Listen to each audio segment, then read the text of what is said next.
Good evening, televiewers. You're welcome to another edition of Prime on My Media Prime. This day we are going to be looking at a resolution that came out of the U.S. Senate recently, calling on the government of Cameroon and armed separatists in the southwest and northwest regions to end violence and respect the human rights of all Cameroonians across all 10 regions of this nation. We are going to be looking at those resolutions arrived at the U.S. Senate, a resolution or a decision that has been blasted by many persons, saying that all they get from the international community has to do with just mere condemnations or recommendations, asking why it is taking so long for action to be taken so that we can witness an end to the ongoing crisis in the southwest and northwest regions. We are going to be discussing this with our panelists who are already in the house. In the house with us is Apostle Ambe Valentine. Good evening and welcome, Apostle. Good evening, Mr. Leo. Good evening, my co-panelists and viewers of Prime Hour. It's a privilege again this moment to bring very important information as far as the crisis in Cameroon and the continent Africa is concerned. It's also an opportunity to educate the audience watching us. God bless you tonight. Also with us is a Pan-Africanist par excellence. They call him Dr. Dimancho. Michael, we're glad to have you with us. Thanks very much. It's a pleasure. And of course, saying that all that we put together, sometimes people misunderstand us. Yes, and I understand that a lot of people misunderstand us.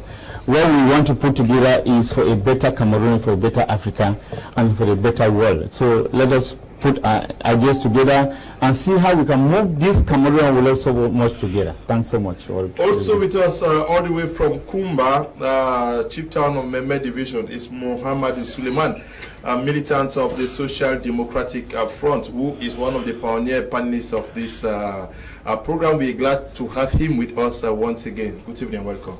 Yeah, Mr. Go, thank you very much for being on board again. This Prime Hour. It's a long time we have been, somebody's out. And we have bounced back now. We have bounced back and we are going to turn strong now. Ice Kumba. No, Kumba is waxing strong. Okay. We are expecting Robert Malanfe, a militant of the Cameroon People's Democratic Movement, to join us, CPDM. We are also in the company of Tilaris Atia Azonui, who is a PhD fellow out there in Turkey. Good evening, Tilaris. We are glad to have you once again. Thank you very much, Leo. It's always a real pleasure that I take part in the program. As always, like we were talking about pioneers, I think I'm also one of the pioneers of the program. So I'm pleased to be in the company of another pioneer who has made it all the way from Kumba to the studio today. Yes, you actually have been a pioneer. Always, we have worked together for a very long time, not only here and in Boya. We have always been together. I'll start with you. Your first reaction to the U.S. Senate resolution calling on government and the armed separatists to respect themselves? Well, I think it's a resolution like every other one. The international community and their usual hypocrisy, as I want to put it, because the ingredients are there, they are staring in our faces. About 8 million people are going to go hungry in the days ahead. And everybody is playing with the situation. So I think that there's need for us to go beyond the condemnations and take appropriate measures to take the steps necessary to find solutions to the crisis that we are facing. I think that the international community, the U.S. government, the U.S. Senate, the Congress, and every other person has a role to play in this crisis, a role that goes beyond condemnation, because nothing new has been said in the statement.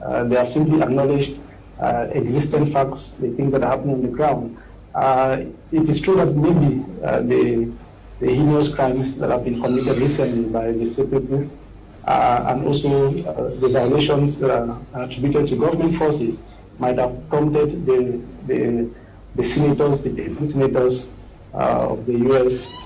To come up with this proposed resolution that they sent to Senate. So I think that it is now time to go beyond condemnations and see how we can get people, the parties, to talks. Most of those who are stakeholders in this crisis are based in the United States, and if the United States cannot ensure that these people come to the table, and then I'm not sure we need the condemnations. I think the condemnations are enough. It is one too many, and we have to go beyond condemnations.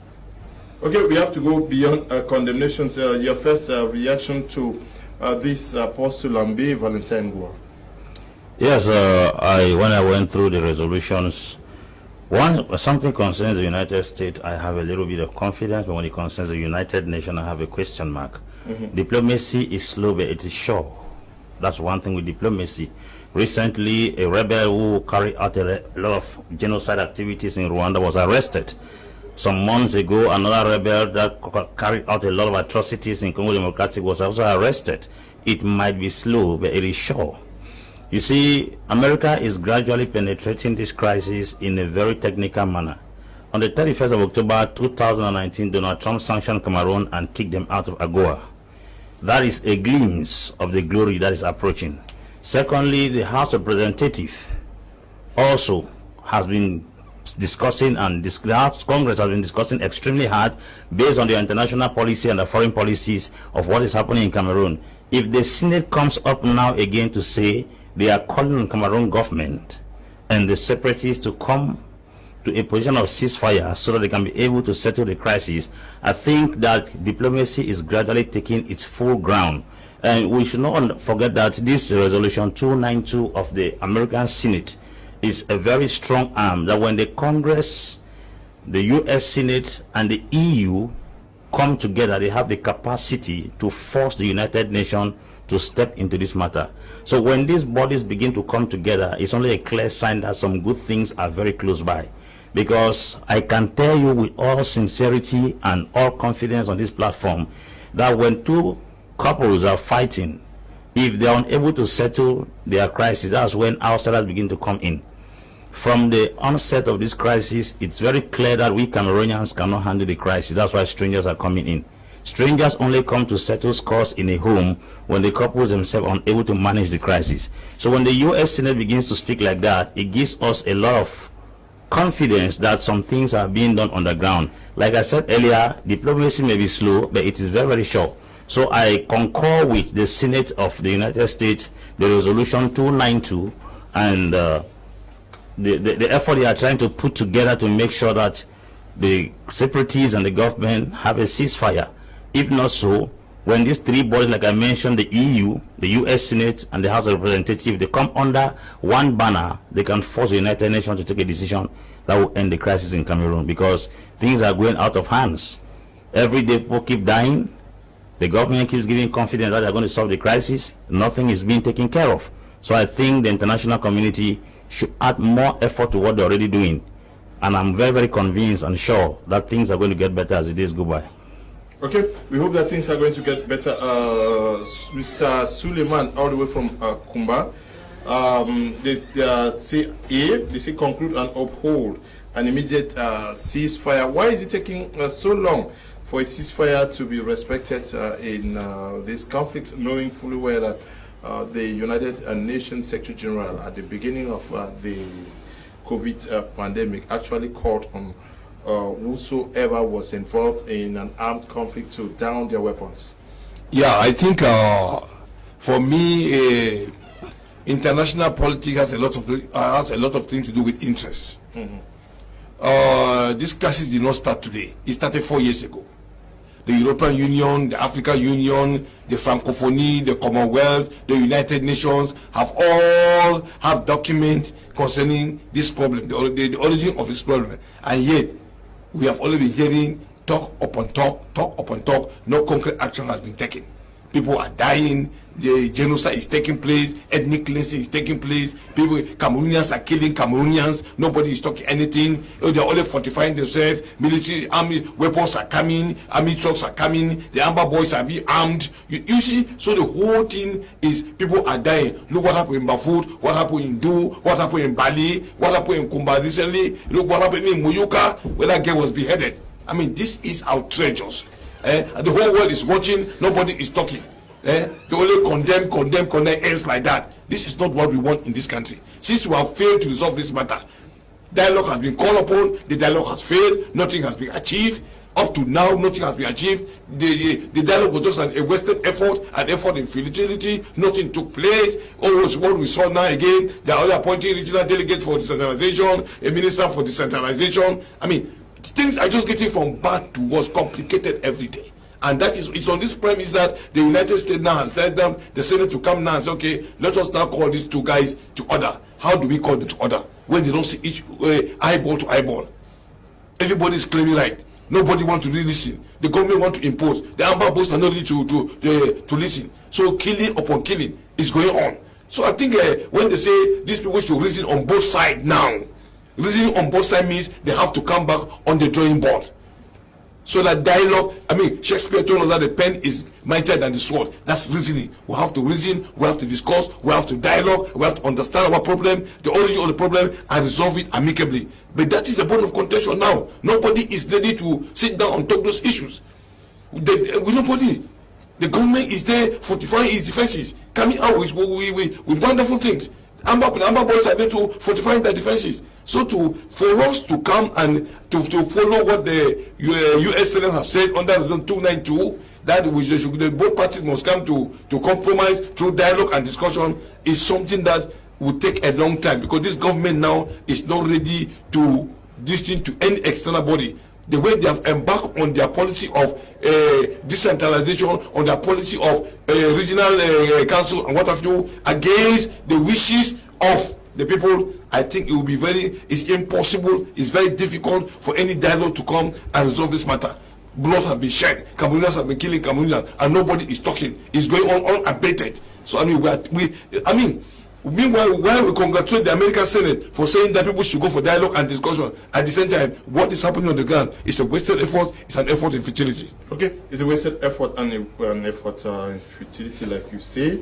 Now, Michael Nimancho, we have consistently heard from many quarters for a ceasefire to be respected in Cameroon by both parties. Why is it so difficult for them to adhere to that? Of course, ego, who started the crisis and who is supposed to end the crisis is the question that we're at now. Mm-hmm. In international relations and historically, we've come to understand that it is the bigger power that comes out to the younger power to say, okay, we know you cried foul about this, marginalization, all that. Okay, we have understood. Let us come back to a negotiation table. But in Cameroon, we have seen something different. Looking back at the international relations, because the main question was what impact does the U.S. Senate have on Cameroon? And that's what I was looking at. What impact do they have? Yeah, and of course, they have an impact. According to international diplomacy between the U.S. and Cameroon, it started far back in 1957 and actually materialized in 1960 when the U.S. set its first embassy in Cameroon, when the French Cameroon had its independence. And of course, since then, a lot of things have happened as far as U.S.-Cameroon relations have happened. Well, people were asking, the U.S. senators have said this. What impact do they have in saying all that? But I think that they have an impact, because in terms of economy, in terms of defense, in terms of culture, in terms of education and whatsoever, they have a very, very big impact. And that is a very impact that we have as far back, you see, when a military junta take over a country in Africa, the impact is felt by the population. It's not even felt by the president who is in power, as Popia, who is sitting there as it is. So, we tend to say that one of the things that we have to understand is the fact that we have to adhere to international policy if we have signed treaties with people. And people will ask, yes, the U.S. Senate, what is it? there is a branch of the international affairs in the U.S. Senate that proposes, and I mean, when it proposes and enacts into the law, it goes operational. Yeah. And who suffers? We are the ones who suffer. But the important thing is, are they going to propose it? Is it going to be functional? Because when it is functional, it is very important for all of us. And I want to hammer on this. It is functional, it is important for us. Cameroonians, whether you suffer or you don't, I mean, it is important for us. You see, in terms of economy, we've seen that the U.S. has done a lot of things for Cameroon. I mean, in terms of imports, Cameroon from U.S., the import is, I mean, totals about $200 million, and Cameroon export to the U.S. totals about $230 million. So it is an important thing. In terms of security, what is happening in security? The U.S. have been, a strong force in terms of forming the bees and whatsoever. They were fighting Boko Haram, we are fighting insecurity and all one. We cannot minimize that. In terms of education, I'm one of the persons who have benefited as a university lecturer. We have had a lot of trainings from the U.S. I know even journalists, we have a U.S. embassy where you go there for training and whatsoever. So we cannot minimize that. In terms of education, we have what we call the Peace Corps. You know, that are a lot. Do a lot in Cameroon. So we cannot minimize it. In terms of health, there is what we call the US aid, you know, in terms of malaria, HIV AIDS, and they are giving a lot of grants and all whatnot. But then we come back at home and we ask ourselves, should we have to mess up ourselves with all this that we have from the US and mess up ourselves and say, to hell with the US? We cannot say that. And what I said is that the Cameroonian government, the southern Cameroon, there is something that is boiling, and at the end of it all, we say there is somebody who is supposed to suffer this violence, and who is suffering this violence is a common person in the society. The Cameroon government doesn't suffer this violence. You have a person like people like ministers who make outrageous statements. You see, like school is supposed to start in September, and you find there's an election that has been organized. What is happening? There are people who make a lot of statements that provoke the people. And you know, people start talking about ghost town or all those kind of things. We have said, yes, we have a just cause. But how do we, help people with that just cause that we have to be able to come to a consensus whereby everybody will be able to sit down and look at a common goal? I don't know, Eli, you guys should get to technicians who are in Bamenda and Kumba. I'm getting some information from Bamenda and Kumba that the images are not too stable out there. The sound is good, but for the images, so Eli, if you can get to 1 or 2 persons, I don't know what is wrong with them. Yes, just go on. Yeah, okay. I was talking about the issue of coming back together. We look back at where this issue started in 2016, and because I was talking about the issue of ego. Now, when we started in 2016, nobody knew that was going to come where we are today. And all of us are surprised. Even those of us who know and Southwest, many of us are surprised that it has come to where we are. Because we thought sometimes there's what we call a trigger. A trigger means that what? You start something, you get to the forefront of something, and you think that somebody who is concerned is going to come and say, let us sit down and arrange this thing. But up to now, it has not been arranged.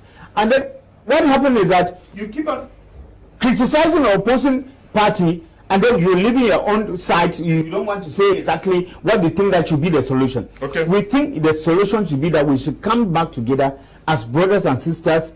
And as the topics we are discussing this evening, the U.S. Senate has come to be able to let us know the consequences that we are going to have if we do not come back and sit on the negotiation table. We are going to have the far-reaching consequences, and the consequence is like any other country in Africa has. You know, when you condemn a country in Africa and like Central African Republic or the ECOWAS, they like what they do with Mali. What happened is that they are the population that suffer. It's not the military or leader that suffers. They are the population suffers. So we should be able to hold on and be able to sit down. If you have the people at hand, let the blood, any blood of any citizen, be a negotiating. Okay, the resolution affirms that the United States government continues to hold the government of Cameroon responsible for safeguarding the safety, security, and constitutional rights of all citizens, regardless of their region of origin, or the regions in which they reside, or their religious beliefs or political views. Very telling clause there affirms the United States think that it is the responsibility of the Cameroon government to ensure the safety, security, and constitutional rights of all the citizens living in this country.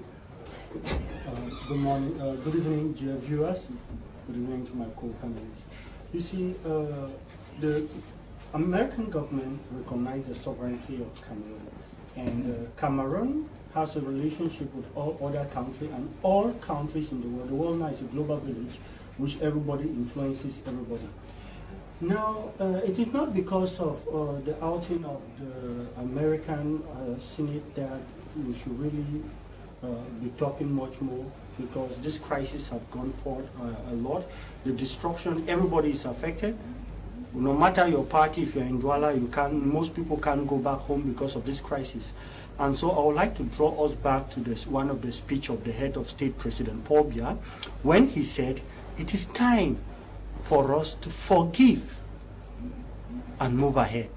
To forgive and move ahead. And if we don't learn, we don't accept to forgive and move ahead, we'll still be in the same place. The government has done a lot, which I can name here, which some people may decide to call it cosmetic, but the government has done a lot. And I ask, the separatists on their part, what have they done to ensure that peace should come back? If somebody can tell me one thing that the separatists have come together, are you answering my question? And decide that, okay, this is... It says that the government of Cameroon has the responsibility for safeguarding the safety, security, and constitutional rights of all the citizens, regardless of their region of origin.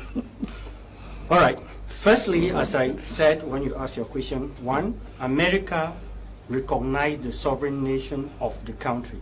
And when we are talking about sovereignty, it has to do at the level of the government, its population, and its territory. So the government, America knows that the government is responsible to bring peace.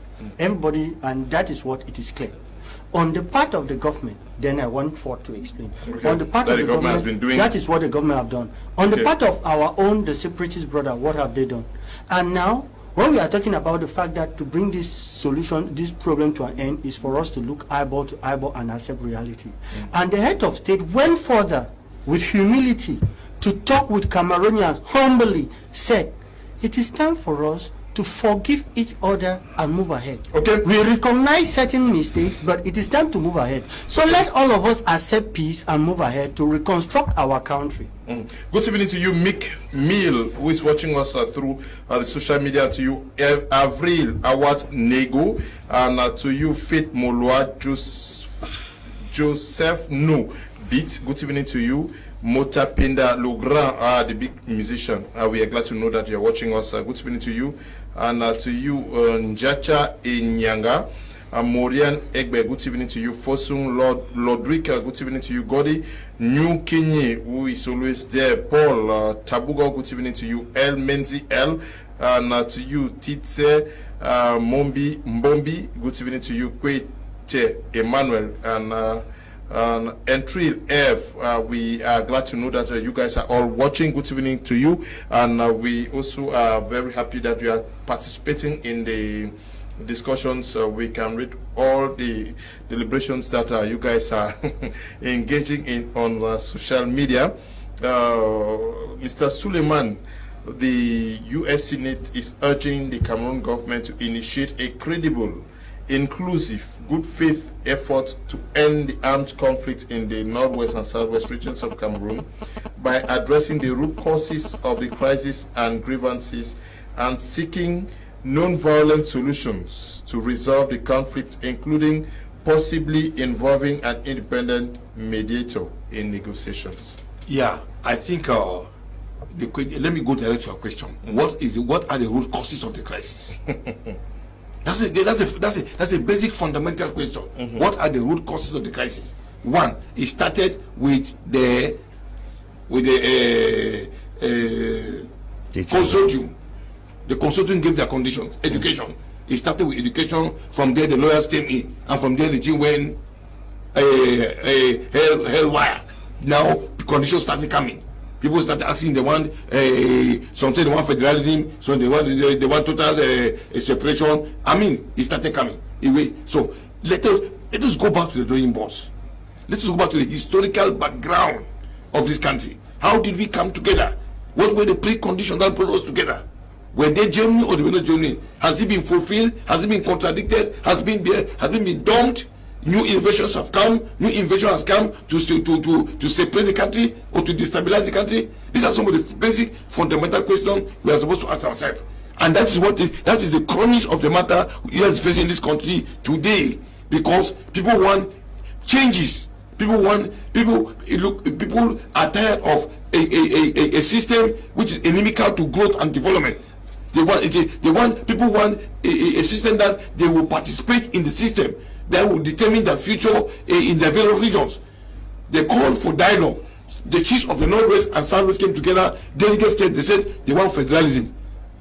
That was the decision at the dialogue. They said they wanted federalism. Unanimously from the Northwest and Southwest, they took this position. They're talking about the major national dialogue. Yes, they said they wanted federalism. But that federalism has been dumped into the dustbin of history.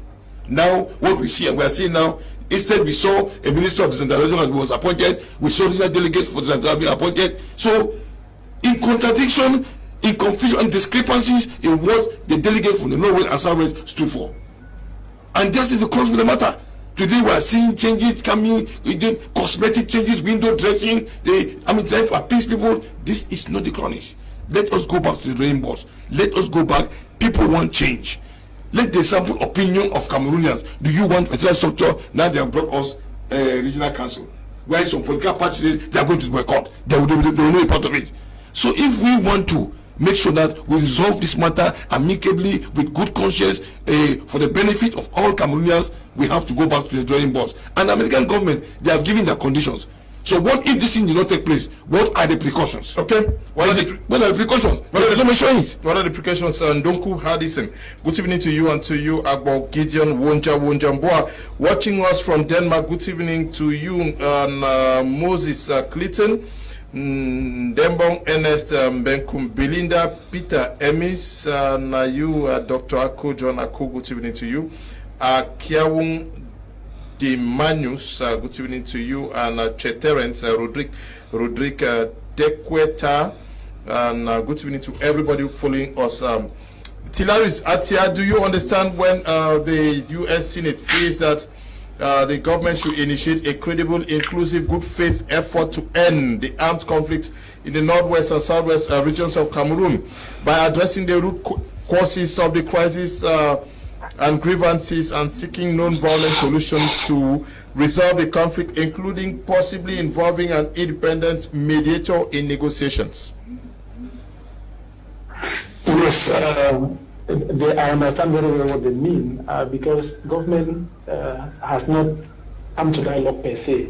Okay. What was hastily organized from September 30 to October 4 last year is not what we call dialogue, because the stakeholders of the other camp, the opposing camp, those who have guts, they don't have them at the dialogue table because it was hastily organized. It was not planned.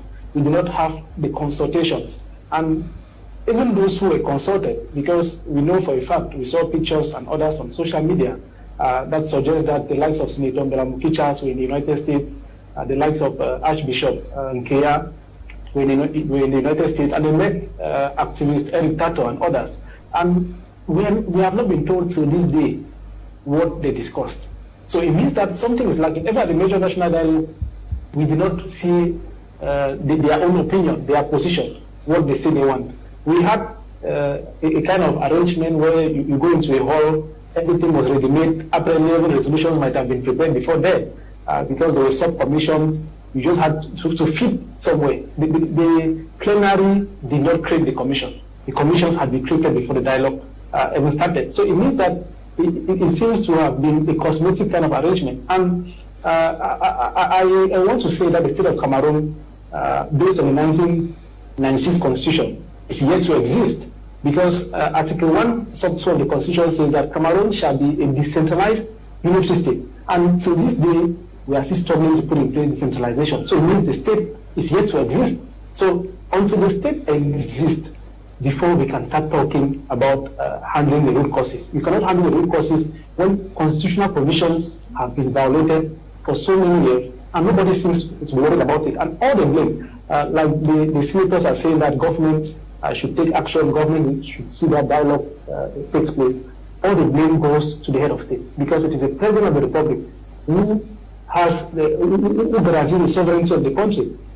During elections, the sovereign masses transfer the power of sovereignty to the head of state. So he is charged with protecting the internal and external security of the country. The constitution says that he shall appoint members of government, the prime minister and others, and define their duties. So it means that everything that is happening in the country, the head of state has a hand in it. And if the ministers are failing, if somebody says some ministers were riding on high horses at the beginning of the crisis and all of that, it means that the head of state has a hand in it. Because if he cannot call them to order, if he cannot ensure that his directives are respected the way it's supposed to be, then there's something wrong somewhere. And just to correct that, the crisis did not start with the consortium. The consortium came as a way of uniting the grievances people presented. The lawyers had presented demands as far back as 2015, in February, when they presented demands to government. And until the strike in October 2016, government had not created a commission to meet with them. Government had not exhausted avenues for dialogue. So it will mean that dialogue in Cameroon is elusive. The government is not interested in frank dialogue, in ensuring that problems are solved as they come.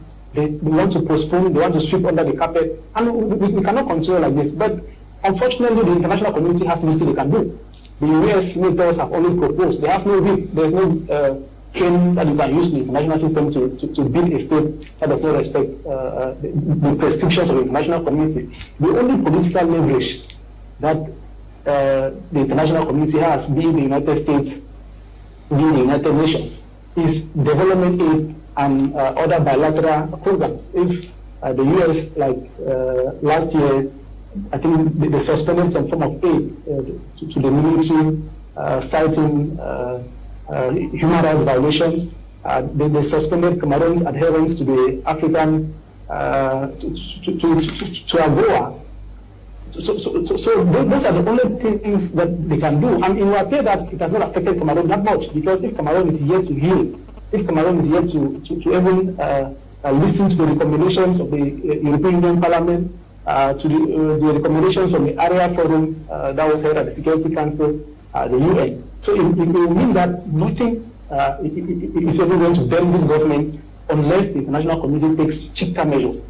Stricter measures that by engaging government on the one hand, and measures also to engage the armed groups that are being sponsored from the diaspora, whose handlers are based in the US, in Norway, and other places. There's need to get both parties to account, because it will be difficult at this point to only want to hold the state accountable. When the armed groups feel that the international community is trying to embolden them, they say, okay, they have been suspended from the AGOA agreement, they have been denied some form of military aid and training, and so it means that we are winning. That is the impression the international community gives. So there is need for accountability to be sought from both ends. And you cannot be housing somebody who is committing trouble in another country, and then you want to pretend that you want the crisis to be solved. So I think the international community should come with clean hands. They should present themselves with clean hands and tell Cameroonians the truth about what is happening, because it will appear that other ulterior interests. If you look at the events on the ground, it will tell you that there are other interests beyond solving the crisis. We saw images of certain General Maddock who was killed recently.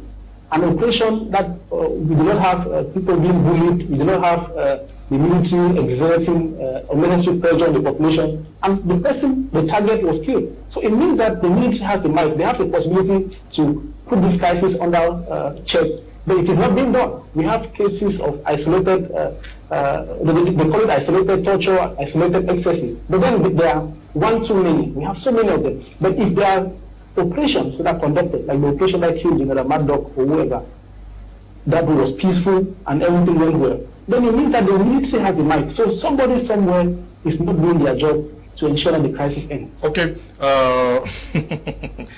Antiterrorists is indicting somebody somewhere. We don't know. We hope that we're going to be finding out in the days or months ahead. but the U.S. Senate is also calling on the Cameroon government to support credible efforts to address the root causes of the conflict and to achieve sustainable peace and reconciliation, and efforts to aid the economic recovery of the fight coronavirus in the northwest and southwest regions. In this direction, seemingly, the senators are asking the Cameroon government to embrace all the efforts that seek to bring reconciliation and end the crisis.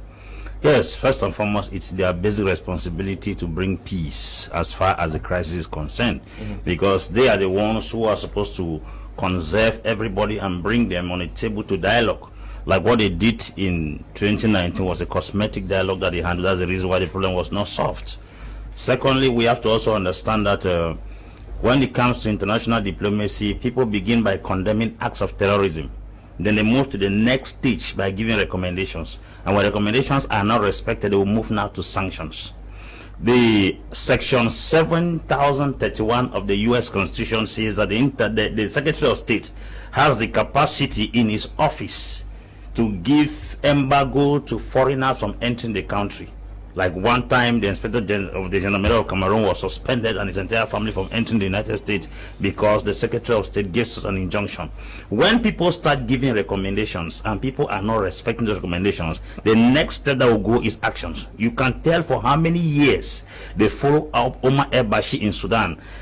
Sudan was declared a terror sponsor nation in 1994. America kept quiet. Do you know how many years it took America to finally bring Omar el-Bashir to book? I'm telling people to understand that on this platform, when you see the U.S. Senate entering into the recommendation phase, we are moving towards the last stage of the crisis. They will step into sanctions. And there are three bodies in question, and these three bodies come under one umbrella, and they have the capacity to drag the United Nations to a place to carry out sanctions on Cameroon. The U.S. Congress, the U.S. Senate, and the European Union. If these three personalities come, these three bodies, if they come under one canopy, they have the tenacity and the authority to drag the UN Security Council to step into Cameroon and execute sanctions. So if I thought they attend the Cameroon government right now, their simplicity is not stupidity. Their simplicity is not weakness. I think that before you would judge somebody, you give a person enough opportunity and chances to exercise their skill and their talent. They've given the Cameroon government. The reason why this crisis has prolonged because why? The international community has given Cameroon government enough space to solve the crisis. They must have been telling them that it's an in-house issue. We can handle it. We can handle it. But as the days are going by, they don't see any possible change, and people are still dying. They will be forced to step into the matter. It's like somebody having a problem in his house, and he keeps telling people that no, Olivia, I will handle it. Yet they don't see you handle it, and your wife is dying close quietly. People will not sit outside. They will step into the matter. So I think the U.S. Senate, if they have gone to the stage of recommendations, then we are moving close to the place of sanctions. And when it comes to sanctions, like I said earlier, diplomacy can be slow, but it is very, very sure. When they harvested, you remember they wanted to track Omar el-Bashir in South Africa. He went there and escaped. That's how they operate. There are some things being done on the ground, and for you to say UN has come to Cameroon, I want to know that they have come here in an open way, and they have also come in secrecy to gather facts, so that by the time they are judging you tomorrow, you will not have any reason to defend or to argue the fact that I give you direct on television. The next thing is that if they keep putting, because almost every of the resolution is that the Cameroon government, they are not calling the separatists, because why? The separatists are the minor. It is a measure that handles circumstances. It's not the minor. I'm sure by 4 years' time, the government thought they must have been able to contain all the separatists and bring everybody under control. But it doesn't seem to appear like that. And from all observations we have seen around the world, the civil war that breaks out in nation, the people who are fighting against the government are all the minority, but it doesn't stop them. We have that in Timor, in East Timor. We have that in Mozambique. We have it in many other countries in the world. We have that in Colombia, a war that lasted for 50 years. The earlier we are able to go back and study history and understand that people who are a minority does not mean they can easily be squashed or crushed, and we come to a place of solution rather than allowing more souls to die, the better. Because I think if the U.S. Senate is calling now like this, is because probably they gave Cameroon government at least 2-3 years to have contained the situation, but unfortunately they seem to see like the thing is not getting any better. Things are only getting worse. There are extrajudicial killing. There are also people killing themselves among the separatists, and they are calling on ceasefire on both sides. It's not just the government. They are calling the separatists, they are calling the government to come on a ceasefire. And when they want to sanction, they will not sanction only the government. They will sanction equally the separatists. Okay, they'll sanction equally the separatists. Glad to know that many of you are participating. This one says good government's inability to cause a successful return to normalcy in the northwest and southwest parts of Cameroon can be traced to lack of good faith. If there was good faith on the part of the government, it would have long visited the root causes of the crisis. Daniel is writing from Yaoundé. Good evening, Mr. Liu. It's Julius from Boya. Great support. I love your program. Please keep up, and may God give you the power to keep doing what you are doing with your team. Thank you very much, Julius. And this one says, good evening, Mr. Liu, and good evening to the co-panelists, and special the highest greetings to Apostle Valentine. He's my idol. I really love your program, Mr. Liu. Keep up. Thank you very much. Mr. Kum, we in Kum are not getting your image. Okay. See, I am Ndongo from Kumba. We are not getting your image. I don't know what the problem is with Kumba. Good evening, Mr. Liu and panelists. Good program. Thank you, people, so much for educating us. Esther is writing from Yaoundé. This one says, hi, my name is Jean and I live in the USA. I have a question for the whole panel. Question: did the history of Cameroon start in 1961 or before 1961? And why must we return to British Southern Cameroon? Can we not return to German Cameroon too? Okay, I don't know whether somebody has an answer to that. This one says, Mr. Liu, good evening. The government knows the outcome of any negotiation. That is why they don't want to date in the presence of a third party. Charles is writing from the United States also. Good evening, Mr. Liu. Can Kedia tell us why the CPDM Senate has not discussed the issue and it's instead the US Senate doing so? Ngala is writing from Bamenda. Kudos to you all, Mr. Liu. Please, we should take note. Please, the head of state of Paul Biatic, Ignatius Amabo is writing from Ignatius Amabo is writing from Amanda. Good evening, Mr. Liu. We in Kumba are not seeing the images. Greet our man from Kumba. We are happy with the topic, even though from background, Mr. Stanley is writing from Kumba. I'm sure they're greeting you, Mr. Suleiman. Good evening, Mr. Liu and the panelists. If we are at this state made today, it's because of the arrogance of some militants of the party. Kudos to the US Senate for doing what Cameroon Senate and Parliament have not been able to do. Ngole Hene is writing from Limbe. Do we understand that we also understand that the US Congress talked about this, the EU Parliament talked about this, the US Senate is talking about this. Surprisingly, this has not been an issue on the table of the Cameroon's National Assembly and Senate. Okay, if that is addressed to me, yes, it is very clear. You know, the dog cannot defend its master and at the same time bite him. Okay. Yes, there is no way. There is no way. Because we realize that the Cameroon Parliament or the Senate is a rubber stamp. And we understand that what laws do they enact? What do they discuss in the Senate? What do they discuss in the National Assembly? You know, what they have there is a group of people who have been handpicked from the quarters and from the villages, and from the towns and from the regions, and they come together in Yaoundé. And one of the things that they do is that I understand their system. You know, one of the things they do is that they give them laws when they have already taken a lot of liquor and they are sleepy. And then they give them the laws just to glance through, and then the next day they are trying to enact the laws or whatsoever discuss of the law. So it is understandable. They should not discuss about it because when they go to the Senate or the Parliament to feed their stomach, to feed their federal families, and to bring up their families to a reputable position. So they are pressing us. They are pressing us. They are not people who defend the people. If you just take any parliament who come from their own region, I ask that parliament, what does it defend from its own region? What does it defend in its own region? You understand that most of them do not even know what they are in the parliament for. They have been handpicked and they come to the parliament just to sing and then tell the head of state that, okay, we are for you and there is nothing that we have to change in the country. And that's why you find most of them seeing everything as white. And I've always said, they are not holistic. Because being holistic means that you don't only see something as white, but you see something as white and black. That is what happened. And that is why you find people come from a very, very poor background and they want to defend the interests of other people. In the US, the problem of people is not food. But in Cameroon, the problem of Cameroonians, or the parliamentarians, is food.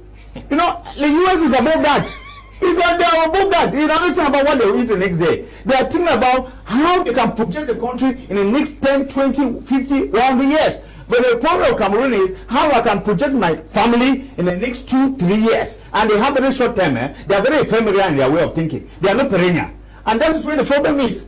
So therefore, we only have a better country when we have intellectuals who are members of parliament who are able to take laws and read and actually make an appraisal of the laws and see how those laws are applied to their different counties or different villages, not that laws apply to their different families or to their different stomachs.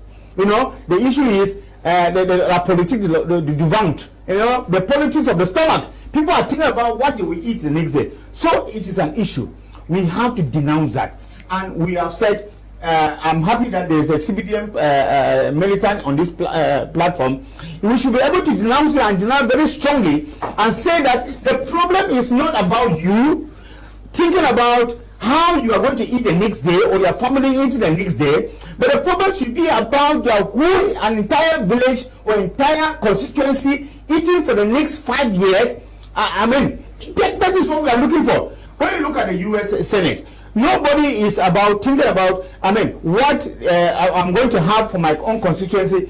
People are thinking about laws that they are enacted that are going to serve for the next 100 years. I was looking at the issue of resolution of the US Senate on different countries in the world, and I've seen that since 1987, you know, the US Senate have all been enacting their laws, taking into consideration their relationship with the different countries. And I looked at Cameroon. You know, I said Cameroon actually started having a bilateral relation with the US. It started in 1957, but actually the first embassy was established in 1960 with the coming of the French Cameroon. And you realize that their terms are long term. Their terms are long term. They are not short term. It's not like somebody comes. It's not like a Bahrain who just left Cameroon who will say that I'm working for the US to enjoy the benefits of Cameroon for the next 5 years. And we have said this is an issue that happens with the French Cameroon with France, whereby you think that they want to have Cameroon or France enjoy the minerals of Cameroon just for the next 5 years. They don't care how they even, they empty what Cameroon has for the next 5 years. It's not their problem. So the issue is we should have long-term goals and objectives that can push the country forward. It applies to all of us. Okay, it applies to all of us. Takang Atem, you see, watching in Bahrain. Mr. Liu, I love you guys so much. Thank you very much, and to you, Anita. And Ndembong Edest, good evening to you, Franklin Fonyoy. Moses Clinton Bison, Joe Boy, good evening to you. Joseph No Beats, Moses, good evening to you, all of you. Nzimba, Njeba Festus, Moses, okay, good evening to all of you guys watching. First song, Lodrick, and also to you. All of you guys, Capis Cavi, Petty Queen, good evening to you. Tabot Rapper, Anita, and Moses Fosung, we greet all of you. Now, the U.S. Senate is equally calling on the Cameroon government to fully implement recommendations of the major national dialogue held in late 2019 that ran from September 30 to October the 4th. What is, we are almost 1 year down the road, and do you feel concerned that most of the recommendations arrived at are not fully implemented today? You see, it is a process, and after any crisis, there are immediate things that can be put in place, and there are things that can be put in place in the process as time goes on. Firstly, which I will appreciate the regional election that is coming up, which will be the final phase of decentralization, where the last institution embodied this decentralization system of governance will be put in place. And secondly, We also have the aspect of the DRC center where many of these boys are dropping their arms. They are there. We are seeing them. They are making videos all over social media. We are seeing them, which I want to appreciate others to do same. The next aspect has to do with reconstruction. Really, when reconstruction has been put in place, and all Cameroonians from the northwest and southwest appreciate the idea of reconstruction, even though some minority of them in number says that it is good, but this is not the right time. But majority welcome it, especially the common man that needs hospital to treat him or his or herself, especially the common man that need drinkable water. So especially the child that needs her fundamental human right to go to school. So schools will be reconstructed as the process of peace move ahead. So you realize that with regards to the Grand National Dialogue, things are really being put in place with respect to that. I would like to go further to talk about one of our viewers, which we respect so much, that asks if the Senate have ever discussed about it, other Senate are discussing about it. He should know that before the Senate seat, they have their plenary sessions that they have, and there are various committees in the Senate, and they have been talking about it. He should go close to his Senate, and he'll find out effort that Senate are putting in place, be it from the ruling party and the opposition party. All of them from the northwest and southwest are putting enough effort to ensure that there is peace in the northwest and southwest region. Nobody will be happy if this conflict goes ahead. You cannot be an elected official and you are happy. No, all of them, they are putting effort and have their own aspect which they are doing. My also co-panelist was talking about that I'm from the CPDM, and on this panel, elected officials should be thinking about the well-being of their people from 5 years and not immediately what they can eat. We know what Honorable Ngala Gerard is doing with his project that he has brought. We know the number of thousands of people that will be employed because of that, where he wants to recycle waste. Those are efforts that they are doing. We know what Honorable Jingu Musa is doing, that he is from my constituency. Personally, I know what he is doing. So they are not sleeping. We should not just assume that all of them are there to do nothing. They are doing. Most of them have companies. They are employing youth. They are doing their own best with regards to nation building. Let us do our own best with regards to nation building. We should do our own best. We should provide our own quarters. What I would like to conclude here before I give the microphone back to you is the fact that, one, we should stop blame games. We should stop blame games. We should stand up. We should not sit and say, this one is wrong, that one is right. We can do this for 10 years. Let us think about peace. And I still go back to the statement of the head of state. He says it is time for us to forgive and move ahead. And if we don't learn to forgive and move ahead, we'll be in this mess. Everybody keep on blaming. The USDs have said that. The USDs have said that. South on this. The military has done this. But let us give peace a chance. Okay. And when we give peace a chance, everything will come back to normal. Fonkem Patrick says, good evening, Mr. Kumtel. Okay, everybody, some people to be quiet, but an international issue is not versed with international issues. Keju in Lima, okay, we are talking to Kedia. Robert, this one says, thanks so much. Mr. Liu, in truth, you are fulfilling.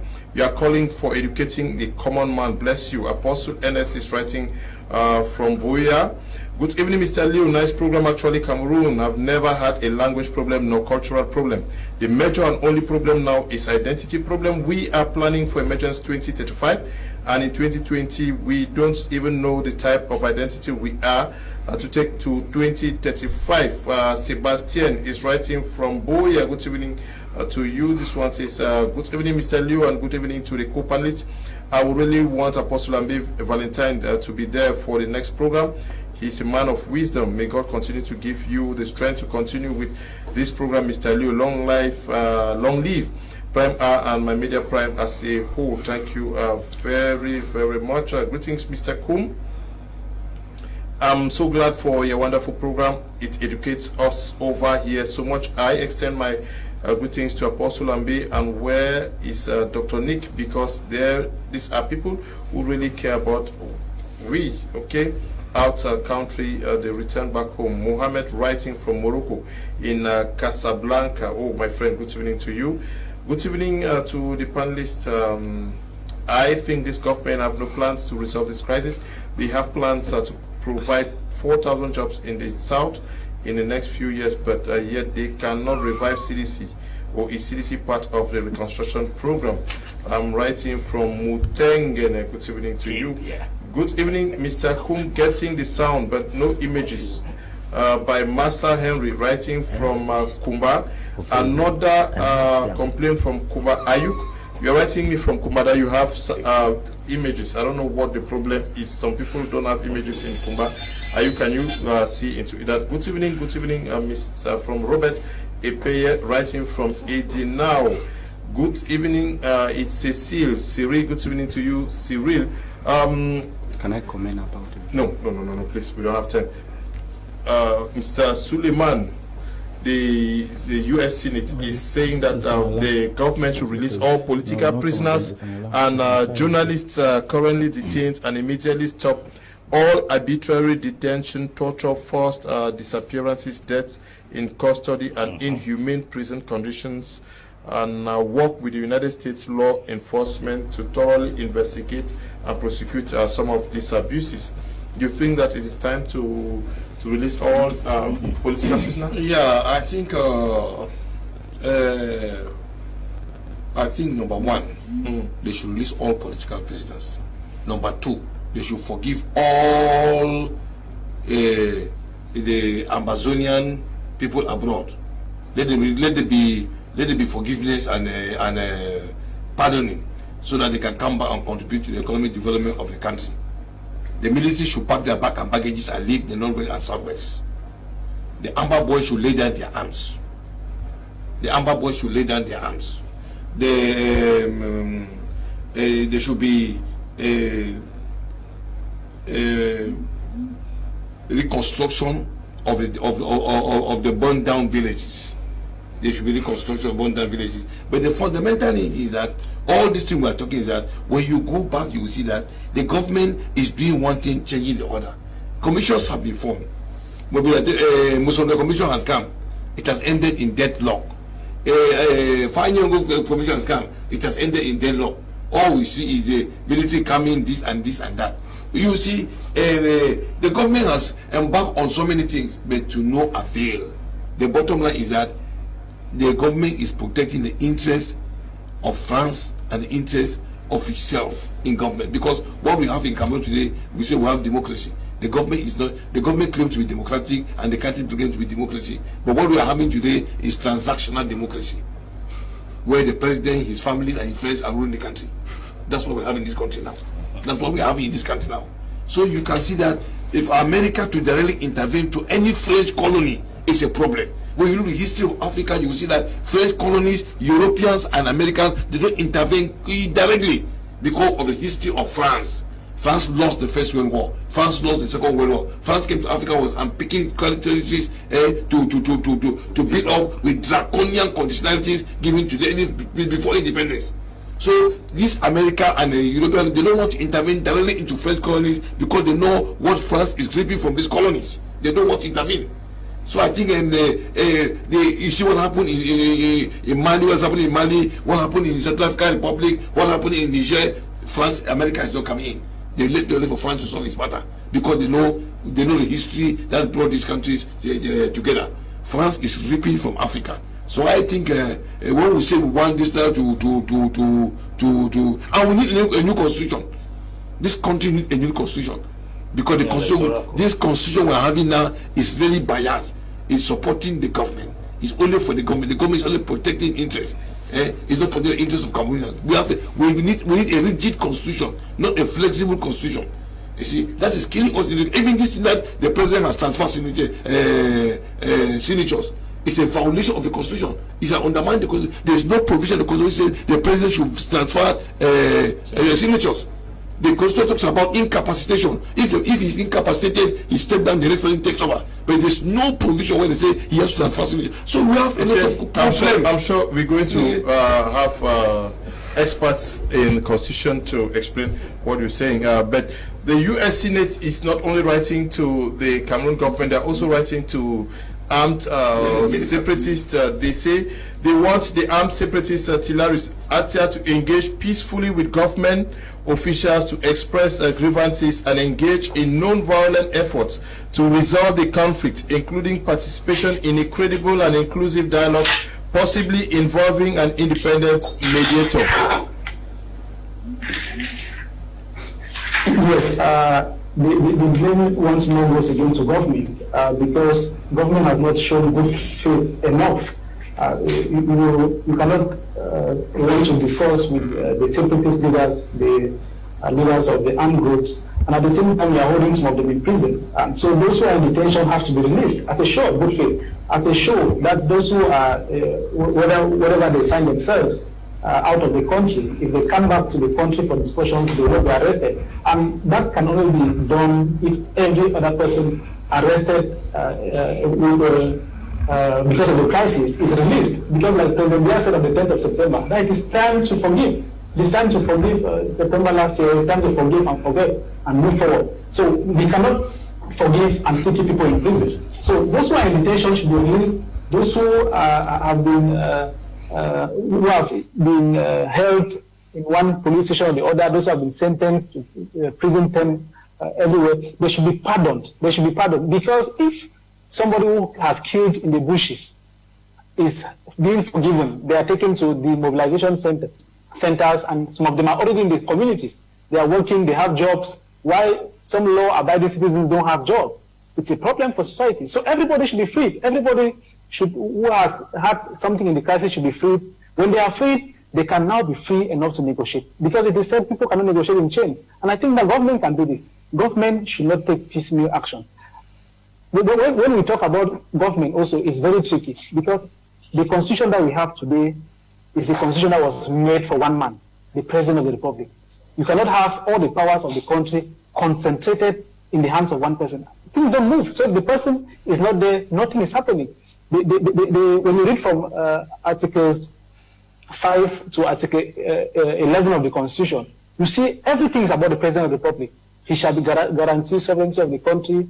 He shall be the one to direct state policy. He shall appoint people. He shall dismiss them. He shall direct the way things are functioning. Even the regional councils that are being put in place today, the Constitution in Article 59 and Article 60 says that the head of state can choose to suspend the regional council.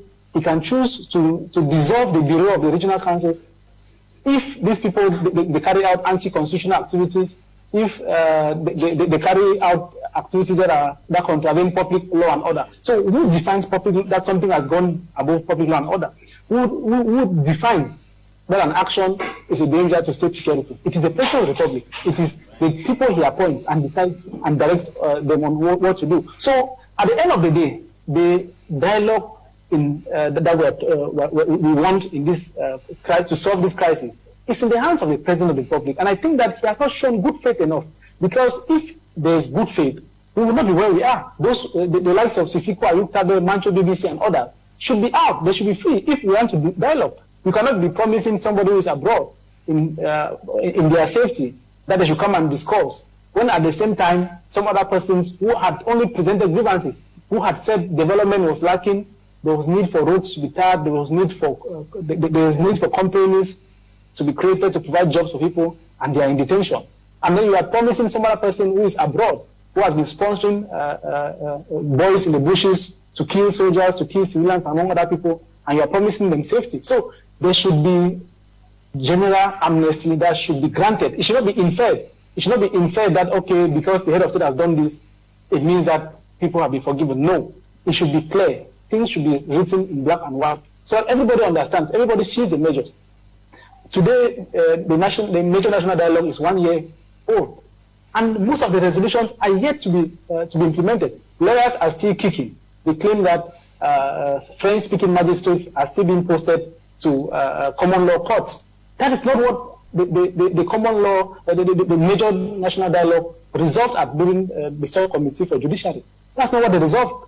They resolved that those who understand common law, who speak English, shall be sent to this court. But the reverse is being done. Teachers who don't master the English language are still being posted to teach children in the English language. So these are the issues that the state is yet to solve. So I think that until the state itself shows good faith, we can only be stagnating. Tilarus, before I take the mic from you, this is still being done. Where do you place the problem? Is it the President of the Republic who ordered for a major national dialogue and then recommendations were made? And we have persons who are supposed to handle these issues at the level of the judiciary and education. Are they not the ones who are making these postings? The recommendations, there were many recommendations that were made. It was not a binding resolution. Yes. These recommendations were made to government, and government is manned by the head of state. He is the one who directs government policy. He is the one who decides who should be made prime minister, and he defines the duties of the prime minister. He appoints ministers, he defines their duties. So if there's any error anywhere, the blame should go to the head of state. The constitution says that he shall guarantee the sovereignty of the judiciary and the independence of the judiciary. So if the judiciary, I think Article 37, sub 3 of the constitution says it shall guarantee the independence of the judiciary. And if the judiciary has a problem, that people are made to appear before judges who don't understand their language, then the blame goes back to the head of state. So if we can apportion blame to appropriate quarters, I think that is going to take us somewhere. Okay. We cannot have a parliament of 180 members and nobody is talking about it. The law says that members of parliament shall be members of parliament for the nation. It's not for Bamenda or for Boya or whatever. It shall be for the nation. So if a crisis like this one is affecting the nation, we expect everybody to come on board to see how they can find solutions to the crisis. But then it seems to have been abandoned to the elite of the Northwest and Southwest regions. That is not supposed to be the case. Everybody should come on board. We expect the senators, members of the National Assembly and everybody to come out, to be interested, to see how they can find solutions to the crisis. Okay. I'll repeat this question to you. The U.S. Senate is calling on the armed separatists to engage peacefully with government officials, to express grievances and engage in non-violent efforts to resolve the conflict. They can only respond what they are given to. You cannot give me hot tea and expect me to give you cold tea. You don't expect to give me a bullet and expect me to give you a handshake. No, they have spoken to government. They are also speaking to the armed separatists. You must understand that it is action that provokes reaction. Okay. It is the action of the government that provokes the reaction of the separatists. So if you are telling the reactive sector to change when the active sector has not changed, it's a big problem. It's someone's action that provokes someone's reaction. So without the action of the government, the separatists will not be reactive. So if the government stops the action of continuing the killings of the people, then the separatists obviously will stop, because the separatists are not fighting the population. The separatists are not fighting, they are only fighting back what they are facing. That's what you're supposed to understand here. If they're asking the separatists to stop, they can only stop when they stop confronting them. Okay. They say the separatists should immediately cease human rights abuses, including killings of civilians, torture, kidnapping, and extortion. Yeah, of course. I've never seen any separatists coming to Yaoundé to attack the government. I think that they are at the defensive. They are not at the offensive. That is it. So we cannot be asking the separatists to stop fighting people who are coming to attack them. So if the U.S. is asking the separatists to drop down and say that if somebody comes to attack you, allow the person to kill you and you become a martyr. That is only talking about I'm talking about kidnapping. Including killings of civilians, torture, kidnapping. No, listen, that is so deep. That is deeper, because the question is, who is kidnapping and who is killing? And you know, we are fighting a war of legitimacy. Means that what? The two of us are fighting. What happens is that if something happens, I want to levy the consequences or the cost on you. Everybody is fighting to levy the consequence or the cost on the other on the opponent, and then he comes out as a clean person. That is what is happening. When we hear that somebody has died, or someone has been decapitated, or someone has been killed or kidnapped, the fundamental question you should ask is, who kidnapped the person? Who killed the person? Who decapitated the person? And it's a fundamental question. And I know that I've gone through this resolution, considering of the UN Senate. I've understood that the final analysis, the US Senate just wanted to make a compromise. By when you look at in all those resolutions, it's just about 2 points or 3 points that I talk about the separatists, because they want to make a compromise. They have understood that in this war of legitimacy, the government is at the upper hand, and the government has an explanation to give to what is happening. Why is what has happened? That is the fundamental reason that happened. Why has somebody been killed in the North? Why was somebody not killed at first? Is it only now some people are killed? the government has a response to give to this fundamental question. So they say the separatists kill people. Why are the separatist killing people? Are they killing people because they don't want people to be in the north and southwest, or are they killing people because they came and attacked them, or are they killing people because they are defensive, or are they killing because they are the offensive? So those are the fundamental questions which you ask. Can I cue you? When they say immediate cease, they should cease human rights abuses, including killings of civilians, torture, kidnapping, and extortion. Are you saying that those that were kidnapped attacked the separatists? Are you saying that the civilians attacked the separatists? No, I'm not saying exactly that. I'm saying that we should get into the fundamental question. Can you answer the question? Okay. We have discussed all of that now. Of course, yeah, that is true. Are you sure that when you say that the separatists that kidnap, are they really the separatists who kidnap or who kill? That is a fundamental question that we have to ask. Because the issue is, the separatists, they have, and on the other side, I want to be very, very holistic. On the other side, somebody has a joker card. Somebody says, I'm revendicating this thing, and you are not saying anything. So I have to cross. There's something, a trigger. I have to trigger for you to be able to concern about what I'm thinking about. By killing people? Well, whatever the case. Okay. Let me learn. Yes. I think, to be objective and fair, there are allegations and counter-allegations against the separatists for some of the wrongdoings they are doing.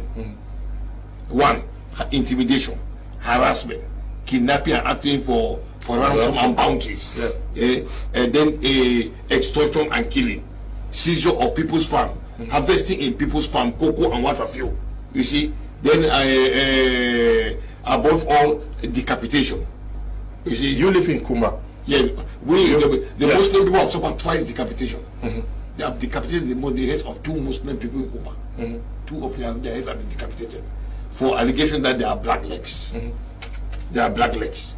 So we don't know where they base their survey and find it for their actually conclusion that they are black legs, but their necks have been decapitated.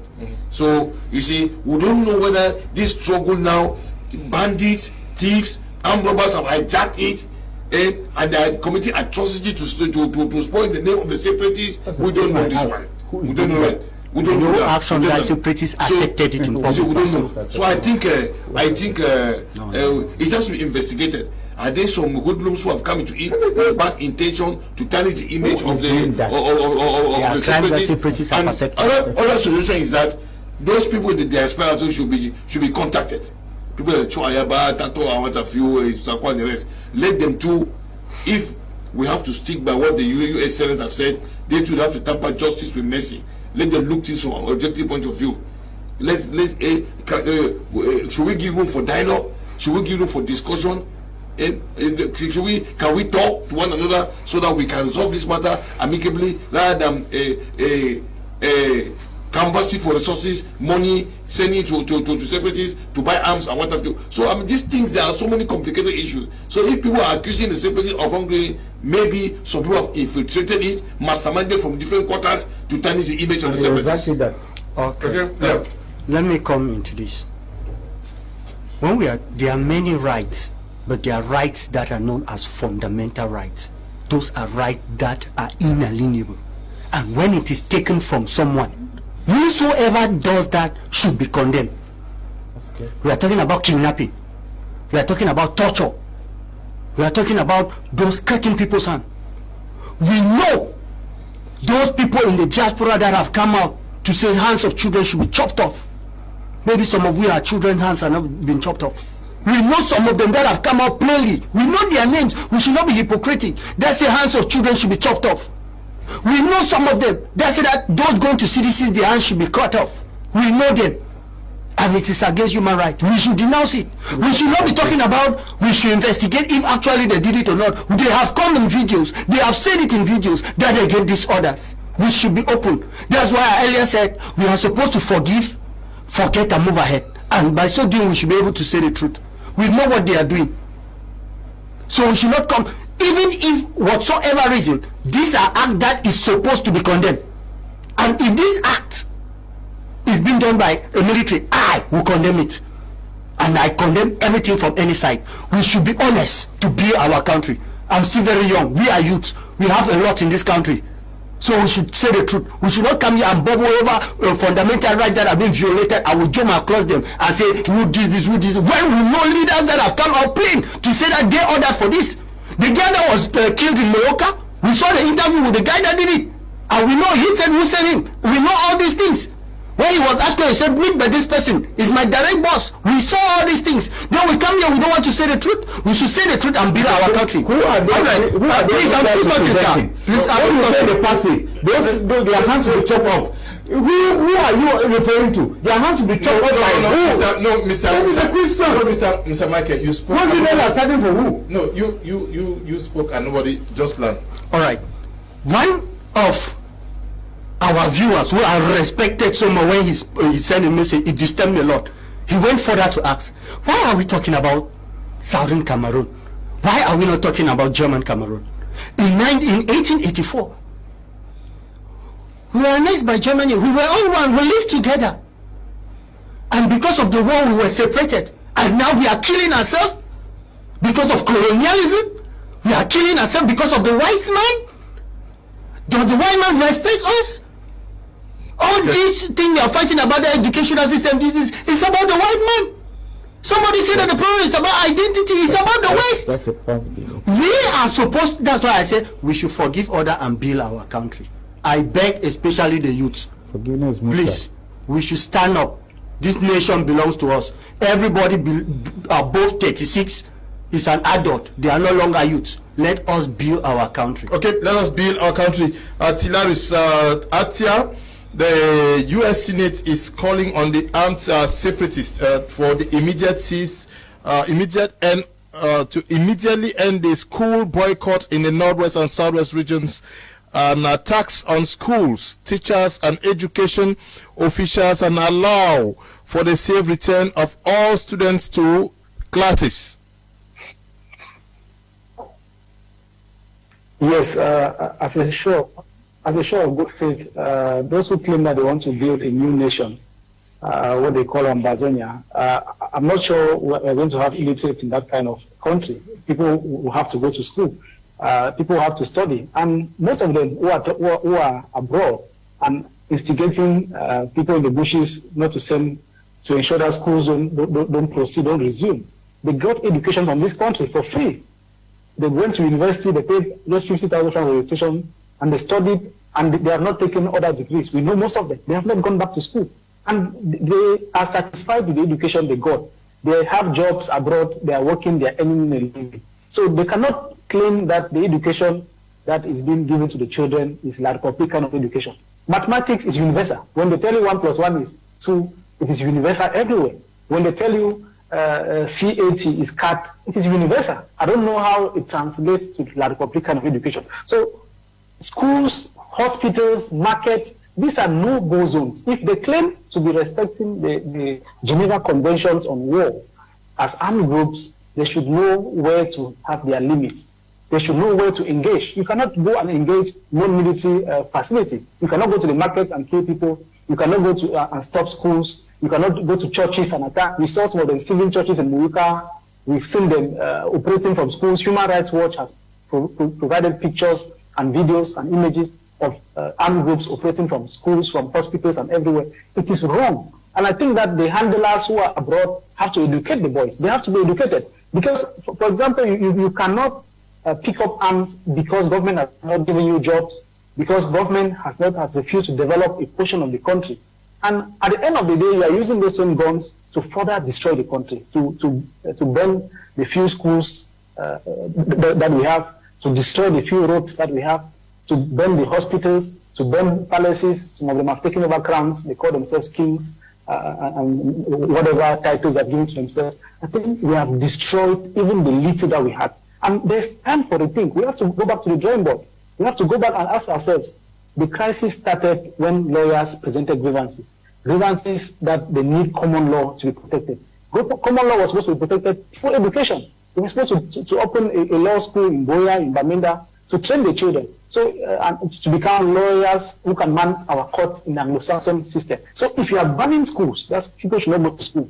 Where are we going to have the Anglo-Saxon and common law trained lawyers, trained judges, state councils to man our courts?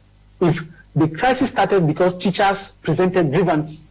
They said that English was being dominated, was being marginalized by the French language in our schools, and that there was need to protect the Anglo-Saxon system of education.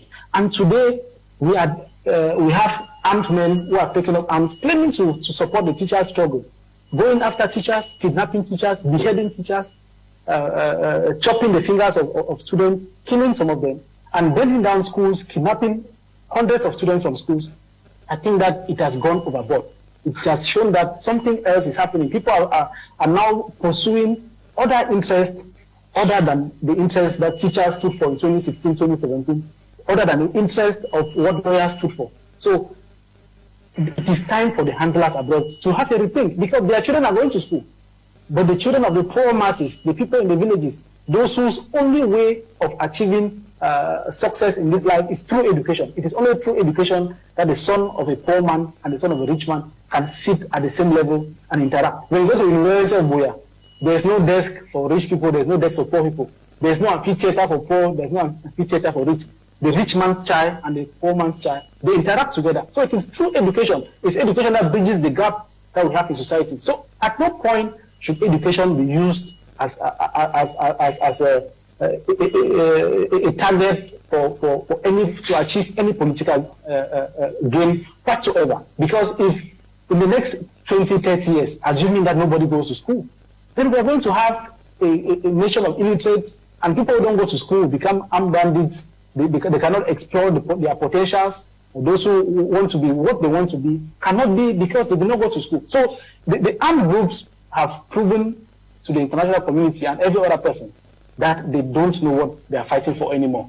Because at the onset, it was a fight to protect the Anglo-Saxon system of education, a fight to protect the common law in the northwest and southwest regions. And today, everything has been destroyed. We have even courts that have been burned. We saw courts being burned in Muipa and other places in the northwest and southwest region, to tell you that these people have some other agenda.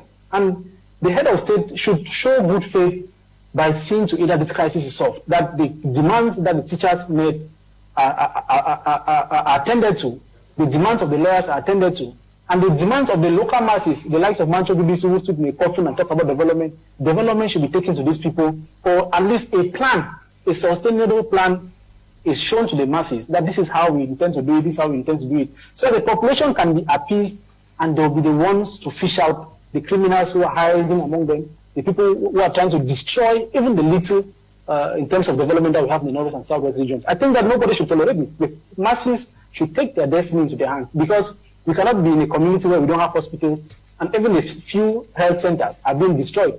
Even the few bridges that we have are being destroyed by people that are being protected in the communities. So the population, they have to rise up. And I think the military also has to work to build confidence, because we cannot have everyday incidents of excesses from armed forces.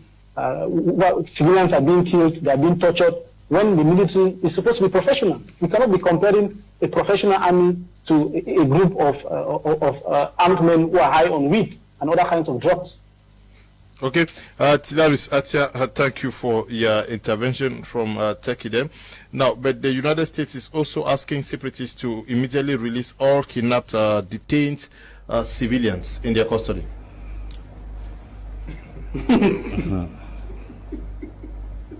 Do they have a data of people who have been kidnapped and where they are positioned, that they are asking for them to be released? Because we are asking for prisoners to be released because we know where they are positioned. When we argue facts, we should be able to argue facts and to argue realities. When realities are on ground, we should confront realities. If they are supposedly saying that some people have been kidnapped, do they have statistics of all those who have been kidnapped and where they are positioned right now? They should ask them to be released. That's the first thing. Secondly, they are asking for the release of people who have been locked up in prison like Manchester BBC, because those are data and facts who are on ground. We know where these people are in question. There are also people who are also taken from this particular crisis that we do not yet know their whereabouts. As far as the government is concerned, the government harvested some people in the course of this crisis. We do not know their whereabouts. We only discover Waziri's case after almost a year. Yeah, but I'm sure when we're discussing the government, they said the government should release every political prisoner. That's what I'm saying. Yeah, but we discussed that already. Why are you going back to it? That's what I'm asking you, that they are asking the separatists to release those who have been kidnapped. Do they have a data of those who have been kidnapped? Okay. That is the problem. Who is under the separatist custody that you know and you have asked for their release and have refused to release the person? That's the thing we have to put in question. Because we are dealing with war. War has to do with facts. And war has to do with the data. Is there any separatist that has come out to boast that they have kidnapped so and so person? Because I know of different terrorist groups like Al-Shabaab, Rasul in other countries, that when they carry out actions, they come to own up the actions. And then we are asking now, they say they should release. If at all we are seeing it in a generic sense that they should release, then it is fine. We don't want anybody to be in captivity. We are asking if at all there are some specific individuals whom we know and we are conscious that they have been kidnapped. For instance, you tell me that the Geo of Kumba, the Geo of Manfe, the Geo of this area has been kidnapped. We want their release. Do they have a data and a statistics for all those who have been kidnapped by the separatists? If at all they have, then let's come on air like this, like we are calling for the release of Ayub Tabe, Manchobibisi, because we know where they are. So where are these guys that they supposedly said the separatists have kidnapped them and kept them?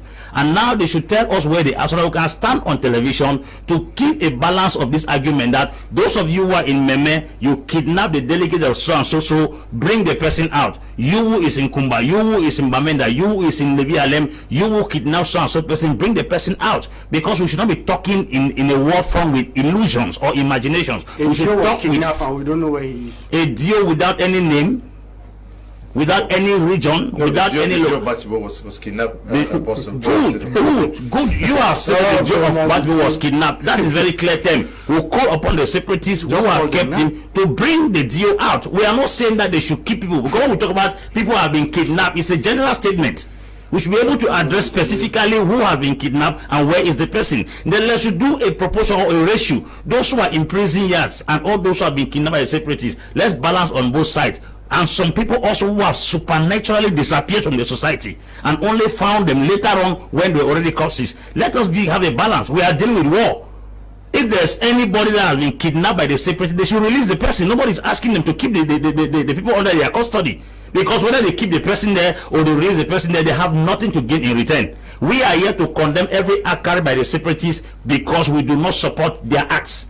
We are also here to condemn what the government has done. But on a balance sheet, we have to be able to ascertain the fact that the government plays about 90% role to the resolution of this crisis. Okay, the U.S. That's Senate, the truth. The U.S. Senate is also calling on the international community to engage, they say, leverage bilateral relationships to encourage key partners of Cameroon, particularly France.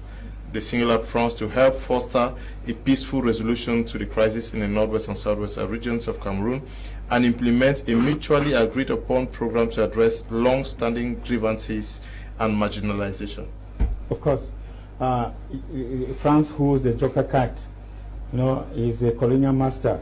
And I know that whatever the U.S. is doing in Cameroon is doing sous couvert la France. And it is important. And it's not for nothing that Nagui, when he had to come to Cameroon some 2 years ago, had to pass through France and pass through France Venkat to be able to make his position clear. And that was a strong message he was sending to the French government.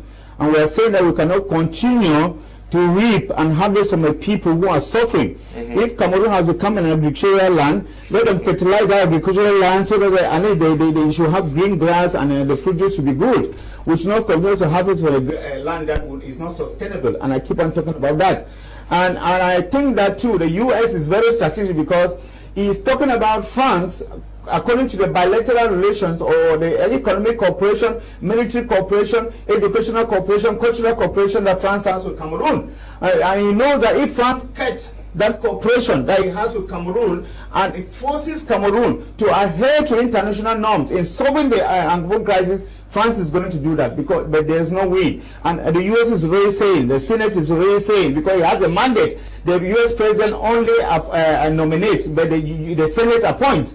And the Senate is saying that we are able to tell the U.S. president to stop all these bilateral relations that they have with Cameroon. And they are calling on France, in terms of diplomacy, to be able to think about the suffering masses of Cameroon and not only to think about what they are reaping. Of course, France is already supposed to start feeling the pinch from the CDC, the banana that they are supposed to export to France and all the other things. And I think that if they continue to hold on that, as that snake, as they are drowning, they are going to get to something that is very, very disastrous for Cameroon. So the U.S. calling on the conscience of whoever cares to listen as far as France is concerned, is asking France to come, and join in the force with the U.S. to be able to break Cameroon in terms of bilateral relationship, as the U.S. is really planning to do. If France doesn't adhere to that, then it's still going to be useless for the U.S. because France has proven to be that kind of a strong force where all the other countries will say no and France will continue because of their selfish interests. As someone has already said, these people do not care about us. Most of them do not care about us. They care about what they are reaping in Cameroon. So France should be able, in terms of culture, in terms of education, in terms of military, in terms of security, to be able to tell Cameroon that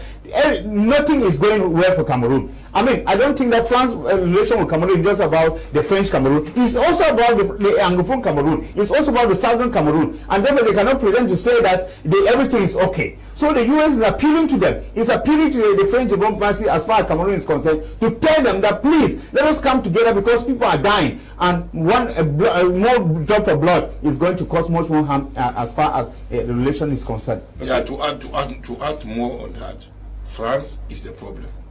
France is the obstacle to this crisis because France is seeing that its vested interest in Cameroon is in danger. If they do allow any meaningful change, political meaningful change to take place in Cameroon, it's going to affect its interest directly. And this is what France does not want to see. France, the French system of government is based on operation and domination. They believe in the use of force, in the use of threat and intimidation. And that's what this government is applying today, now and then. So I think what we're saying that as long as France is concerned, France does not want to see amicable and peaceful resolution of this crisis without its interest being taken into consideration. If its interest out of it, let the war continue unabated. Okay, let the war continue unabated. The U.S. Senate is also calling for their international organization and institutions like the African Union, amongst others, to step into the situation and see a need to fix the situation on ground here.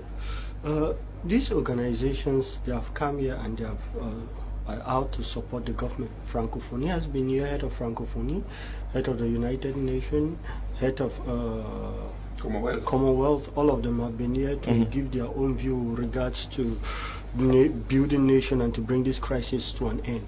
But I have been insisting on this word. I still go on this particular word, that we should forgive each other, say the truth and move ahead. If we are here and viewers are here because we want viewers to clap for us and we don't say the truth, we'll go back with our consciences. We should be able to say the truth. When Mr. Leonard, when you started reading this thing and the first section was about the government, there are people that said what they said. Now we are coming to the other section, still from what the Senate said about separatists, and people don't want to come out plain to say that Senate what the separatists are doing is wrong. I will say it. I don't even care. Even those that said they should cut people's hand, all of you on this platform, you know, every Tato said it. The guy that slaughtered the guy in Morocco, we know. Those in the diaspora in America that gave this order. We should denounce it. We are not here to come and play with people against cheap popularities.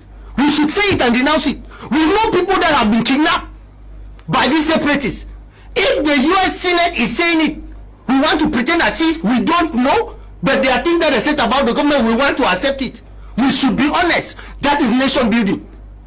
I know my party, I've accepted my party, yes. People will insult, they'll say what they want to say, but I will always say the truth. I don't care. We should say the truth. We should forgive each other, say the truth, and move ahead. And I will keep on saying this. Going back to your question again, talking about all this assembly, which all these NGOs, non-governmental organization, African Union, La Francophonie, all of them, they have been there. We've seen Swiss coming up for dialogue. All of them have been showing their sympathy and their support to the government. Because when it comes to putting on blame, everybody says it's the government is legitimate. Yes, I know all blame needs to go to the government because they have the sovereignty of the people. But the people should support the government. Do we know what the military is going on through in the Northwest and the Southwest?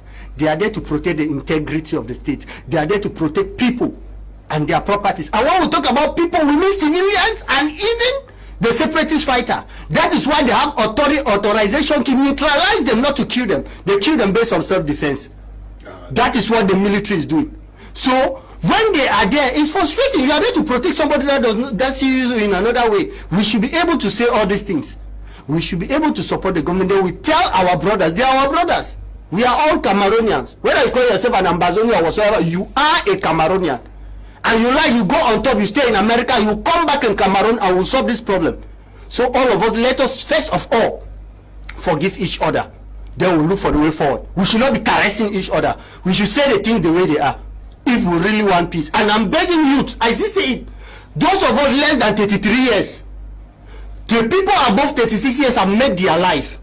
They did not fight this war in the 1990s with whatsoever that was coming on. They sat quiet. In the 70s, they did not do it. Now it is our own time, our own generation. They want us to pick up arms. Please, those of you in the bushes, do not be deceived. Why did they not fight when they were in their 20s, in the early 90s, 20 years ago? They did not. 30 years ago, they did not. Now they want to use us that we should be the one to fight and die. Then the old ones, they are there enjoying. It is time for us, you, to say stop. Drop your weapons, come out. If anybody wants any other thing, fine. It's democracy. Fight for what you want, but do it diplomatically, not violence. Don't use the youth for violence. Those falling are youth, from both military or civilians. Those amber picking up, they are still youth. And if you want to get those that are making them to pick up arms in the diaspora, they are more than 50 years. They have made their life. They are in Europe with their children. You don't announce us Ghost Town here on the 14th of February, Valentine's Day, and you are swimming you are in a swimming pool with girls around you. We saw it in many forums. Okay, please, we should not put people in pain. Youth, please, we should not be deceived. Let us drop our arms and accept peace. Democracy is there. If you think it's not, there is diplomacy, the way you can present your grievances to the government, and not through violence. Please. Okay, not through violence. Mr. Kun, please, I want somebody to answer this question for me. Those who are supporting the fighting of the separatists and the military, can they send their children to go and fight out there? No. The answer is emphatic no. But again, there are some die-hard separatist parents. And there are some die-hard military parents who allow their children to go and fight. To go and die. Yes, to go and die. Fight for the cause of justice. Yes. For the cause of justice, freedom, and liberty. It's like that. So I think both sides of the eye are guilty of human rights violation and what of you, civil liberties and what of you, with unprecedented proportions. So I think that man who asked that question, both sides might decide to send their parents to go, their children to go and fight. Some of them, not all. I'm not getting a universal statement, but they will do. Some will do it, and some will not do it. Okay. Good evening, Mr. Liu and panelists. It's really disappointing to hear from some of your panelists with blame game and not ready to face the facts to end these killings in the two English-speaking regions and let peace reign. Dan. Okay. Good evening to you, Dan. Mr. Liu. Okay. Mr. Liu asked Robert, who was the president of German Cameroon, or the PM of the above, beat his writing from Dubai. This one says, when does your CPDM panelists, okay, you say I meant October 2018, sorry for the date. Good evening, sir. Your program should follow history. How you've forgotten about the mass killings, arbitrary arrests practiced by the military on October the... Please, we are looking at a resolution. I'm sure there's a day where we are going to talk about history. Good evening, panel. Truth be told, this crisis has been hampered by the government in order to pursue their selfish gains and equally protect their master, who is in Europe. Good evening, Mr. Liu and the crew. I'm not like encouraging barbarism, but when we go on air saying people pick up arms because of development issues, education system, we are not being objective and truthful. Political inclination should not overshadow our sense of reasoning.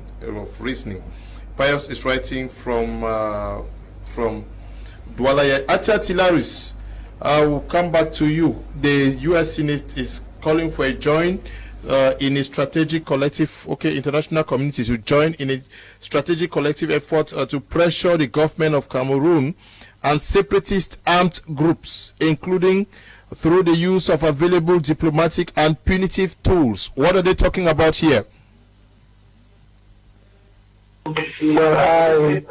Like I said before, that the only political leverage that the international community has is through the provision of development aid and other bilateral programs, like we have the U.S. that was providing support for the training of Cameroon's military, providing equipment. We've had them provide educational support. We had them provide support for in the domain of health. And these are the only things that the international community is helping us. They help us with the economies of the things we cannot produce, and also buy the things we produce. So if Cameroon were to be suspended, for example, from buying arms, and then the government will be in a tight position and they'll be pushed to dialogue. And if this were to happen, because we've had cases like this already. Last year, I think on December 26, 2019, Cameroon was suspended from AGOA, the African Growth and Opportunity Act, that is under the auspices of the United States of America. The U.S. also suspended some form of aid to the military and others, but it has not yet touched government per se. So the U.S. Senate is saying that some of these actions need to be ramped up.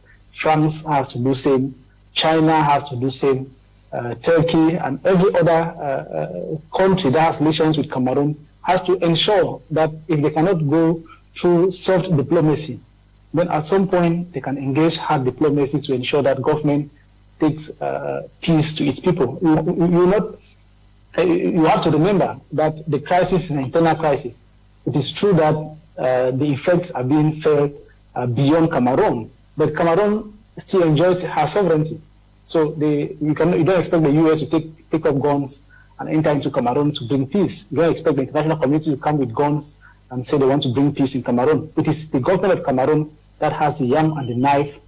They can be coerced, they can be lobbied, but at the end of the day, they are the ones to go to dialogue. And the U.S. senators mentioned the dialogue that was announced by the Swiss government in collaboration with the Center for Humanitarian Dialogue.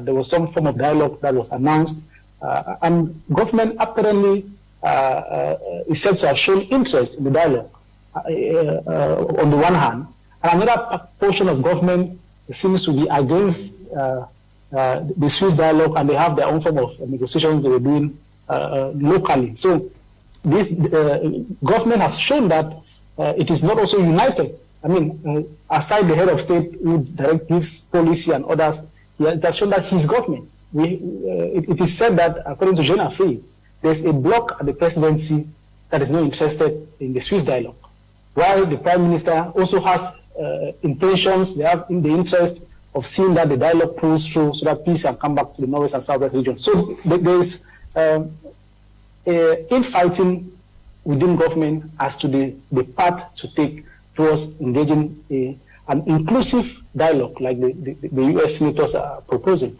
an inclusive dialogue that will take us out of the crisis that we have. Because as it stands, nothing is happening. There's a deadlock, there's a stalemate. The parties are not talking to each other. We have rumors, well, Jeune Afrique says it happens, that Seseko Ayutabe met with the director of external research and some other members of state security and members of government. They met and they had discussions, I think for the second or third time, according to Jeune Afrique. But then, since government came out to say that what the media is presenting is not consistent with reality, we have not had any further talks.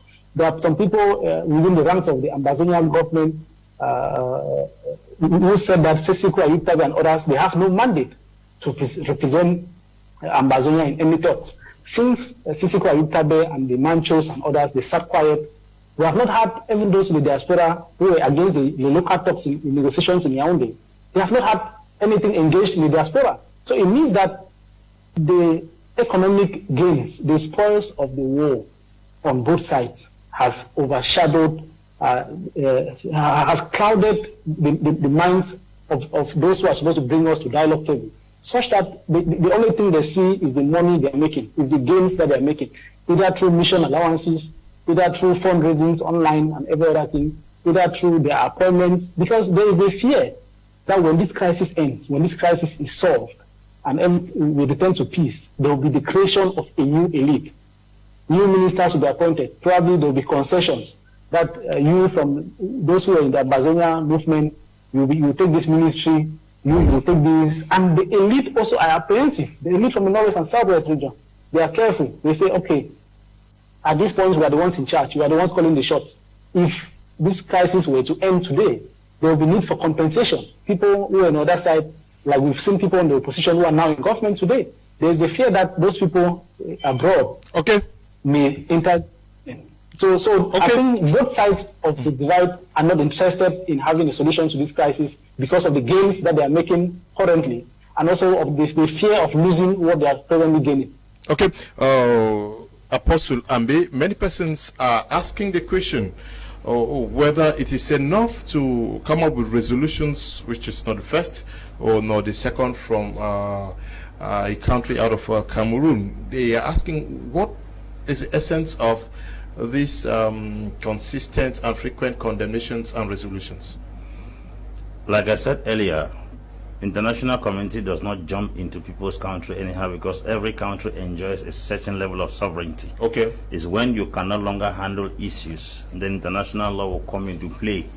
And the international body will give you sufficient time and ample space to resolve your crisis. If you're unable to manage it, it's obvious that you are not competent enough to manage the circumstance, and they will come help you on how to manage the circumstance. We've seen in many nations in the world, when things broke out, the international body doesn't just jump into it, except the manipulation by the French in their previous or still continued colonies in Africa, that they can jump into issues immediately. We've had cases like that of Sudan. Omar el-Bashir stayed in power for so many years. We've had so many cases of other countries where people were maltreated, and even in the case of Zimbabwe, it took them time to penetrate. So I think the international community is giving the opportunity for the Cameroon government to handle the crisis, which if they do not handle the crisis, then they will teach them on how to handle the crisis. Look at what happened in Rwanda in the 94s, the genocide that occurred there. People were dying in their numbers. And remember, after that incident, a clause came in the United Nations Security Council that they will never allow another Rwanda genocide to take place again in the world. But nevertheless, they have to still give every nation sovereignty to try to manage their crisis by themselves. It's when you are unable to manage the crisis that they are going to step into it. Like I said earlier, they started with condemnation. They've condemned on both sides, condemned the excesses of the separatists and also condemned the excess of the government. And also they are laying emphasis on the government because the government stands a better chance to resolve the crisis. That's the first. They have shifted to recommendations. The recommendations at the long run will be turned to resolutions. The same thing Cameroon government is claiming to have held a national dialogue, and they had recommendations. Like what our CPDM brother said, that it has to live from recommendation, and it's a matter of time for it to turn to resolution. It's the same thing the international community, based on international diplomacy, they are going to give recommendations. From the recommendations, if no measures are being taken, then the red light is already showing that they will turn those recommendations into resolutions. Sanctions don't come immediately until they have given you enough time and opportunity to manage circumstances that they felt you are competent enough to handle, and then you are not able to handle. The reason why sometimes a teacher comes into a student's work is because the student has not proven himself eligible to handle the work or the equation. That's when the teacher comes in. So this international community is giving Cameroon government, I know all these resolutions they are bringing, they are only signals to tell them that we are getting closer, we are getting exhausted, we are getting fed up with the number of time we've given to you or the ample space we've given to you to resolve the crisis. You have not resolved it. And now like this, these things we are giving you as recommendations, they are signals, and danger lies to tell you that if you don't use the time available to handle this crisis, then we will step into the situation and step into the equation to handle the crisis for you. I'm saying this because I've seen international community step in other nations, but it took long time for them to penetrate. But when they penetrated, it was something else. We know of almost about 5,600 UN army that stayed in Darfur for many years in Sudan. Because why? They had given the nation ample space to handle their crisis. I think the Cameroon government should see this not as an opportunity to delay the resolution of this crisis, but also as a signal that their time and the candle they gave to them is gradually burning away. And when that candle will burn and the flame goes off, then they will feel the pinch of the international community. The US Senate is not an organization or a body headed by an individual that can bribe. Yeah, but talking of sanctions, you talk as if the sanctions are going to be felt only by officials of the Cameroon government. No, the recommendations there are on both sides. Like I said, it falls both on the separatists and also on the government. So yes, so when they come into the council, like I said earlier, if they step in, the Senate is not an individual. They could easily turn the head of the UN Secretary General because they're an individual. But this is a body. You don't know who to face. There are almost about 100 senators in America. And how do you go about trying to convince the 100 people? My father used to tell me that if you cook for the community will eat and ask for more. But the community cooks for you. You won't be able to finish it. It is now time that the community of the Senate is cooking for both the Cameroon government and the separatists. They should watch out, because when they cook for them, they won't be able to swallow it. Okay, they are asking on the international community to engage in an ongoing effort to ensure that the crisis in the Anglophone regions is discussed in international fora, including United Nations Security Council, that focus on urgent international diplomatic engagement and response, and urges members of the international community. Now, he says that it is a gradual process, but when you look at the wordings of this portion, it says that urgently something should be done. Yeah, it should be done because America is thinking for itself. America is thinking soon about a relationship with Cameroon, and the Senate is thinking that, okay, it is taking too much. This is not the first time the Senate is, actually, an individual member of the Senate had already advanced this in the Senate. And of course, the cloud is gathering, the cloud is gathering. And very soon we're going to have the strike. So now the tone is changing from a lenient kind of a tone to a rigorous. It is changing, and it is supposed to sound a warning to some autocratic or dictatorship. And we have always had a problem with dictators. Dictators, they never read from signs of the time. If our presidents in Africa in general, if they were reading from signs of the time, we will not have these issues happening in Africa we are seeing. So I think that their tongue now is moving over towards to to action. Yes, meaning that since negotiations have failed and since people have refused to be able to negotiate this and accept that they can be able to handle the issue by themselves, they can be able to come in. And coming in, maybe first, one of the things is that they don't come in, they may not come in by force, they may not come by sending military, but the fact is that the bilateral military agreement that the U.S. has with Cameroon, if the U.S. retrieve its military and cancels that clause that they have with Cameroon, Cameroon is going to suffer. But I want to put one thing clear here. When we argue in favor of the solution of the crisis, it doesn't mean that we are supporting what is happening. Sometimes let us live from being passive to be active. When you say that somebody ordered for something to be done, and I'm asking myself, who did they order to do something? Who are they representing? Somebody talk about Eric Tato and all the other things. Who is Eric Tato representing? Who is this representing? Who are Abachos representing? They are representing a band of rascals and a band of uneducated people who are a product of the failed government of Cameroon. Look at those guys who are in the bushes now. They are not educated guys. They are ignorant guys because they are guys who prefer to die, who don't use reasoning, but they prefer to die in the bushes. Those are the product of uneducation. So when you say they have ordered, that's too passive. We want this to be very active. Who is having the Anglophone voice? I remember when we had the Biafra War, we had people like Ojukwu and Efiong, who was assistant Ojukwu. We had a voice that, Gov't could even be able to negotiate with them. And Gov't would tell Ojukwu, your days are numbered because Cameroon will remain one, Nigeria will remain once and indivisible. He used to tell Ojukwu. But when you look at Cameroon, we have the Anglophone crisis. We have about 7 different groups, and we don't even know who those groups are representing. And we say, this one order, they were ordered by this to do this. I'm not arguing that's a kind of. I mean, that is not researchful. You know, in terms of research. When you go into research, we are looking at. Who are they standing for? That is condemn them first. We will say what? No, that's what I want. Condemn them first. Who are we condemning? You refuse to condemn them. Listen. You refuse to condemn them. You don't condemn first. You were asking who are they? No, who are they?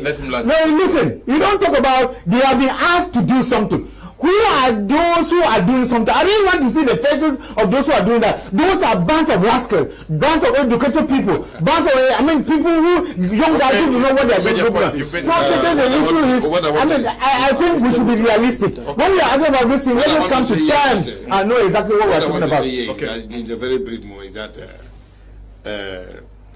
apart from, we have Anglophone problem and we have political problem. And this political problem is affecting the Anglophone problem. It is exacerbating the Anglophone problem. Now we are waiting for a nationwide strike, which is linked to the Anglophone problem.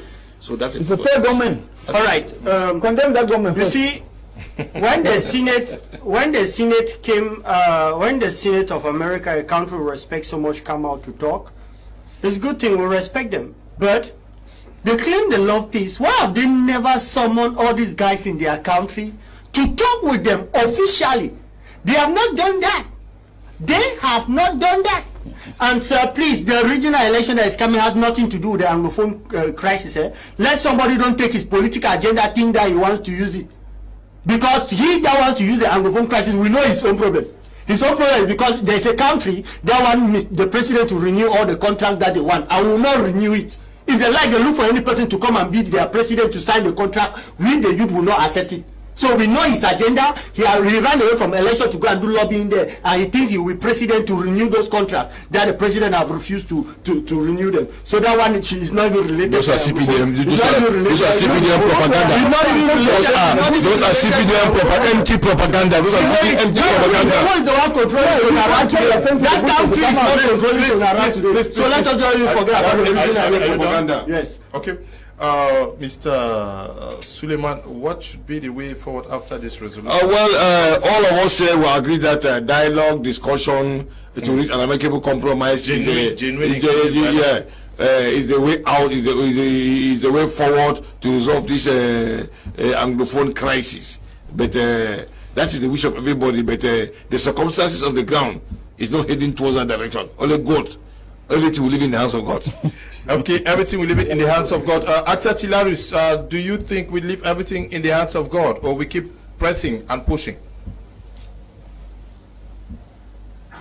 No, we don't have to leave everything in the hands of God. When God created us, God gave us power over the world. So we have to do our part. We have to do what we are supposed to do, and then let God do the rest. But in this case, it is human beings who are killing each other.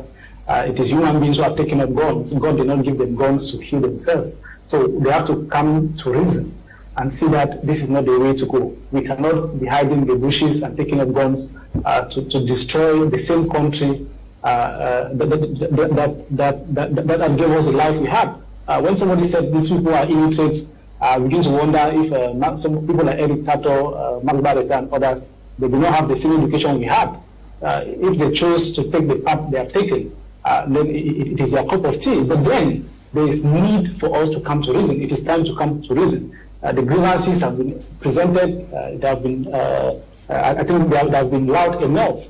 It is now time for us to come to reason. We expect Washington to send envoys to Yaoundé to meet with the head of state, because President Biya has the yam and the knife. He is the head of state. The Constitution gives him all the powers. It will appear that the Constitution was designed for the President of the Republic. So in this case, he is the only one. We expect that the envoys from the UN, from the United States, should come with clear proposals, how the way to go. It should not be about we have condemned. They should meet the head of state and present to him an escape route. How do we escape from the crisis? And for those who were asking what the separatists have been doing, we know of people who have been kidnapped.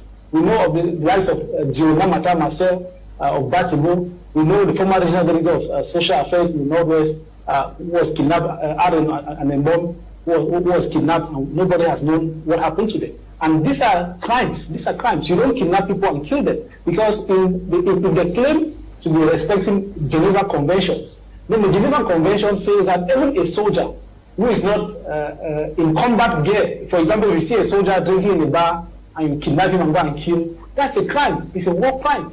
So those who claim that they are defending the rights of the people, they are respecting Geneva Conventions, they have shown clearly that they have failed.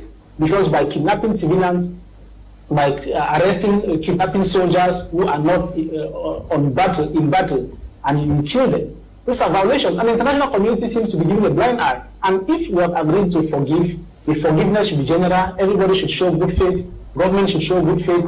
The separatists and their handlers should show good faith. And we can go out of this crisis. So we expect the U.S.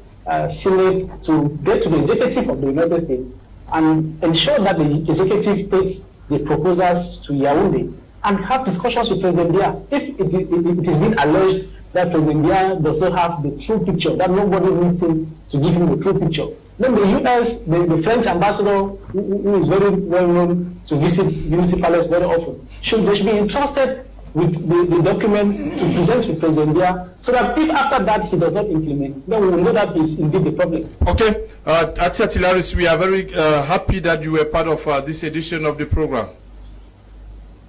It's always a pleasure to be on the program, and we expect that peace should return, children should go back to school, because without education, there is no way a poor man's child can equate or equal the rich man's child. That people cannot be in the diaspora, their children are going to school, they are living a good life. The people in Yaoundé, the government of the day, their children are fine, they are going to school, and it is the poor man who has nothing to eat, who is struggling to earn a living, whose child is denied education, whose child is denied health care, who is deprived from moving from one place to another. Okay. Because the authorities can always go anywhere, they can live their lives. So people should come to reason and see that the people we claim to protect are the ones who are suffering. Okay. What do we do? We are going to make people happy again? Okay, we are going to be discussing that call by the U.S. Senate for children to be allowed to go back to school on Monday. Tomorrow on this same program, we are going to be receiving New John Frunzi live. The national president of the Social Democratic Front is going to be our guest for tomorrow's edition of Prime Hour, and I'm sure he's going to talk about the decision taken by the Social Democratic Front with respect to the regional elections and a host of other things, especially with the happenings in Bamenda. We know that Bamenda has not been itself for the past 2 weeks. He's going to be giving his impressions on what is happening out there, especially the attacks at his home. We want to thank you, Apostle Lambe, for coming this evening. It's a pleasure. God bless you. And also to you, Michael. Thank you. It's a pleasure. And just to clarify one point, when I say uneducated, I'm talking about those boys in the bushes. Okay. People like Eric Tato are the unbaked activists of Cameroon. And secondly, know that you can extend somebody a hand of forgiveness and he refuses. Okay. And that is what is happening in Cameroon. Okay. We equally want to say thank you to you, Robert, for coming. Thank you. It's a pleasure. Okay. And to you, Suleiman, all the way from Kumba. I'm sure you're going to be part of the program tomorrow. Yes. With your chairman. Yeah. I think it's a pleasure, Mr. Kum. I think we are really informing education and sensitizing the public. Kudos to this Prime Hour. We want to thank you, especially the fan club in Nyasoso, and especially to you, Nine Bridget, and to who is watching in Bamenda, and to you, Ernest, watching from Nyasoso. Stay blessed. Bye-bye.